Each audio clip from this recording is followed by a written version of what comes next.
My friends cut me out. After I carried them through hard times, so I exposed them at our senior showcase. I had a tight group of friends in college, 5 of us who'd been close since freshman year. We met in a dorm study group and bonded over late night pizza runs and shared stress about exams. There was me, Alex, Sarah, Mike, and Lisa. We'd hang out almost every weekend, help each other with assignments, and even took a road trip one summer. I was the one who'd usually organize things, planning movie nights, booking Airbnbs for group trips, or just being there when someone needed to vent. When things got tough for any of them, I was the first to step up, whether it was lending money, helping with a move, or listening for hours. I thought we were like family. The trouble started in our third year. Sarah had a rough breakup with her boyfriend of 2 years, and she was a mess. I spent weeks checking in on her, bringing her coffee, and helping her finish assignments she'd fallen behind on. Around the same time, Mike lost his part-time job and couldn't afford rent. I lent him $500 from my savings, no questions asked, and told him to pay me back whenever he could. Lisa was struggling with her mental health, so I'd sit with her, sometimes just watching TV in silence, other times helping her find a counselor. Alex had family issues, his parents were splitting up, and I'd drive him to therapy appointments when he didn't want to go alone. I didn't mind helping, it felt good to support them. But by the start of our final year, I noticed things shifting. The group started hanging out without me. I'd see photos on their social media, dinners, movie nights, even a hike I'd suggested months earlier, but I wasn't invited. At first, I thought it was a mistake.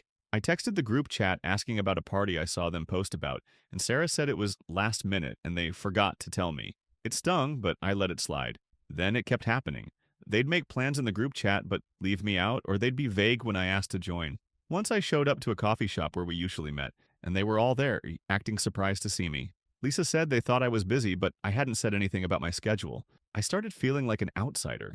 I'd ask what was going on, and they'd brush it off, saying I was overthinking or that they were just busy with school, but I noticed they were still tight with each other, posting group selfies and tagging everyone but me. I wondered if I'd done something wrong. I replayed our interactions, thinking maybe I'd been too pushy with helping or said something that upset them. I even asked Mike privately if everything was okay, and he said it was fine, just senior year stress. But the exclusion kept happening. I'd see them at campus events laughing together, and I'd get a quick wave before they turned back to each other. One day, I saw a group text I wasn't supposed to. Alex had left his phone open at the library while we were studying, and a message from Sarah popped up in a chat I wasn't part of. It said something about not inviting me to a bar night because I was too involved. I didn't read more, but it hit me hard. They were deliberately cutting me out, and it sounded like they thought I was clingy or something. I didn't confront Alex then. I needed to understand why they were doing this. I started keeping track of their plans, checking their social media stories and group chat messages when I could.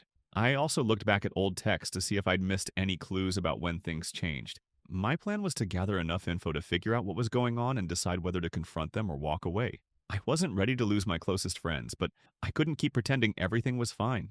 The realization that my friend group was intentionally leaving me out hit hard, but I wasn't ready to give up on them yet. I'd spent years building these friendships, helping them through breakups, financial struggles, and family drama, so I needed to know why they were pushing me away. I kept acting normal in our group chat, joining conversations about classes or weekend plans, but I was more observant now. I noticed they'd respond to me with short, vague messages while being chatty with each other. Their social media posts showed them at bars, study sessions, and even a group camping trip I wasn't invited to. It wasn't just forgetting to include me, it felt deliberate. I decided to dig deeper. I started saving screenshots of their posts, noting dates and times they were together without me. One night, I saw a story from Lisa showing the group at a trivia night we used to do together. The caption read, "Squad goals," but I was nowhere in the picture. I cross-checked the group chat and saw they'd planned it days earlier with no mention to me. Another time, I overheard Sarah and Mike at a campus cafe talking about a movie night at Alex's place. I wasn't invited, and when I texted Sarah asking if anything was happening that weekend, she said they were just chilling separately. The lies were piling up, and I felt betrayed, especially after all I'd done for them. I wanted to understand their reasoning, so I got strategic. I asked a mutual friend, Jen, who wasn't in our core group but hung out with us sometimes, if she'd noticed anything off. Jen hesitated but said she'd heard Sarah and Lisa talking about me being too much at a party. They'd said I was always in their business, helping with problems they didn't ask me to fix. It stung to hear, but it started to make sense. Maybe they saw my support as overbearing, even though I was just trying to be there for them. Jen also mentioned that Sarah had been pushing the group to branch out and spend time with new people, which might explain why they were icing me out. I kept gathering evidence. I found an old email from Mike where he thanked me for the $500 loan, but never mentioned paying it back. even though he'd recently posted about buying concert tickets. I also noticed Lisa had stopped talking to me about her therapy, which I'd helped her arrange, but was still close with the others. One evening, I saw Alex's phone again when we were at the library. Another message from a group chat I wasn't in popped up, this time from Mike saying, "Let's keep it chill, no extra baggage." I took a quick photo of the screen while Alex was getting coffee. It felt sneaky, but I needed proof they were excluding me on purpose. With graduation a few months away, the group was planning a big celebration party. I saw them discussing it in the main group chat, but when I asked about details, Sarah said it was still in the works and they'd let me know. Days later, I saw a group story with invites going out, and my name wasn't on the list. That was the final straw. I decided I'd confront them, but not in private where they could brush it off. The university was hosting a senior showcase event soon, where students presented projects to faculty and peers. Our friend group had a shared table to display our work, and I knew they'd all be there. I started preparing a way to address the exclusion publicly, not to humiliate them, but to make it clear I wasn't invisible. I organized my screenshots, photos, and notes, planning to speak up at the event and show how they'd treated me after everything I'd done for them. With the senior showcase event approaching, I was ready to confront my friend group. I'd spent months collecting evidence of their exclusion, screenshots of their group chat without me, photos of their hangouts I wasn't invited to, and notes about lies they'd told to keep me out. I'd seen messages calling me too involved and extra baggage, and I'd learned from a mutual friend that Sarah and Lisa thought my help during their tough times was overbearing. I'd supported them through breakups, job loss, mental health struggles, and family issues, even lending Mike $500 he never repaid. Their betrayal hurt, but I wasn't going to let them erase me quietly. The showcase, where we'd share a table to present our final projects, was my chance to speak up. I spent the week before the event preparing. I organized my evidence into a folder on my laptop, including the photo of Alex's phone showing their secret chat and screenshots of social media posts where they'd hung out without me. I also wrote a short speech, keeping it straightforward. I'd explain how I'd been excluded despite years of support, show the proof, and ask for accountability. I didn't want to sound bitter or dramatic, just clear about what happened. I practiced in front of a mirror to stay calm and tested my laptop to ensure the files would display on the event's projector.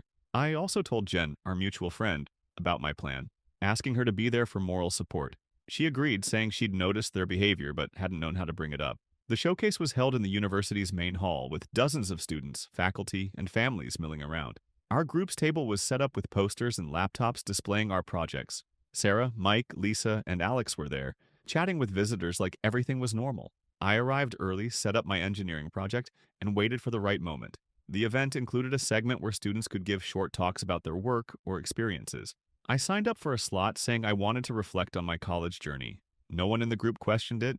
They probably thought I'd talk about my project. When my turn came, I stepped up to the microphone, my laptop connected to the projector. I started by saying college was about learning who your real friends are. I mentioned how I'd supported my group through tough times, helping with assignments, lending money, and being there during personal struggles, without naming specifics. Then I said I'd been excluded for months, left out of plans, and lied to about it. I opened my laptop and showed the first screenshot, a group chat message from Sarah saying not to invite me to a bar night. I showed another of Mike's text about no extra baggage. I displayed photos of their camping trip and trivia nights I wasn't part of, pointing out dates they'd claimed to be busy. I ended by saying I deserved better and hoped they'd reflect on their actions. The room was quiet and I walked back to the table, leaving the evidence on the screen. The group looked stunned. Sarah avoided eye contact. Mike stared at the floor. Lisa fidgeted, and Alex muttered something under his breath. Faculty and students nearby were whispering, and Jen gave me a nod from the crowd. After the event, the group didn't approach me. I heard from Jen that they argued among themselves, with Lisa and Mike blaming Sarah for starting the exclusion. The department advisor called me the next day, asking about the incident. I shared the evidence and explained my side. The advisor didn't take formal action since it was a personal matter, but word spread, and the group's reputation took a hit among peers. I didn't hear from them again. Mike never repaid the $500, and I let it go. I graduated, moved to a new city, and started fresh. Jen and I stayed in touch, and I made new friends who valued me.